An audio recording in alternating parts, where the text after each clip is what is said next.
गांव की सुबह जीवन की आवाजों से होती है, जिसमें प्रकृति खुद घड़ी बन जाती है। रिया धीरे धीरे चारपाई से उठी, आंखें मसलती हुई बाहर आई। उसकी आंखों में जिज्ञासा थी और चेहरे पर ताजगी। मामा, यह तो मुर्गा सच में अलार्म की तरह बंग दे रहा है, इतनी जोर से। और देखो कितनी अलग है ना।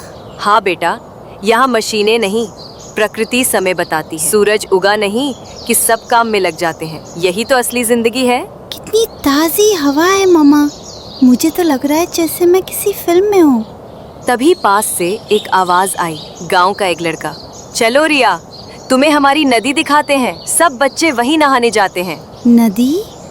मैं तो शहर में सिर्फ नल से पानी देखती हूँ, नदी तो मैंने कभी असल में देखी ही नहीं। रिया जैसे बहुत से बच्चे अब प्रकृति से दूर होते जा रहे हैं। उनके लिए नदी, तालाब, खेत सिर्फ किताबों की चीजें रह गई हैं। ये कहानी एक झलक देती है कि किस तरह गांव की सादगी बच्चों को फिर से जमीन से जोड़ सकती है। रिया दौड़ते हुए बच्चों के साथ नदी की ओर चल पड़ी। रास्ते में वो मिट्टी के घरों को गौर से देखती रही, हर एक पेड़ और पत्ते को महसूस करती रही। अचानक उसकी नजर एक बड़े कमल से भरे तालाब पर पड़ी। मामा देखो ना, कमल के फूल इतनी सुंदर।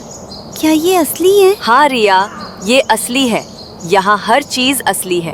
तालाब के पास ही रिया ने एक पेड़ देखा और चढ़ने की कोशिश की। वो फिसल गई, लेकिन जमीन पर गिरकर भी हंसती रही। शहर में तो हम पेड़ पर चढ़ने की सोच भी नहीं सकते, लेकिन यहाँ तो गिरने का डर भी मजेदार है।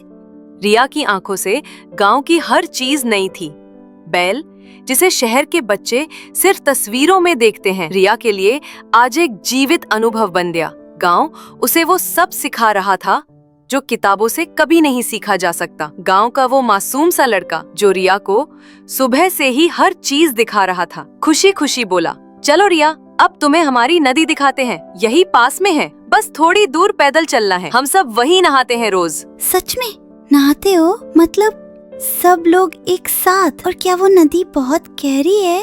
अरे नहीं, बच्चों के लिए एक कोना है, उथला वाला। वहाँ हम तैरते हैं, कभी कभी तो पत्थरों से पानी में नाव भी बनाते हैं। रिया की आंखें चमक उठी। उसे यकीन ही नहीं हो रहा था कि ऐसी आजादी और मस्ती कहीं हो सकती है। शहरों में बच्चे स्विमिंग पूल को ही बड़ी बात मानते हैं, लेकिन गांव की नदी का अपना ही रोमांच होता है। कुछ ही देर में वे एक खुले मैदान से होकर नदी के किनारे पहुँचे। नदी बिल्कुल शांत थी, लेकिन उसका पानी चमकता हुआ और साफ दिख रहा था। चारों तरफ हरियाली और पानी में खिलखिलाते बच्चों की आवाजें। ये तो जैसे किसी पेंटिंग जैसा है। इतना साफ पानी, और देखो वहाँ मछलियाँ भी दिख रही हैं। हाँ रिया, ये नदी गांव वालों की माँ जैसी है।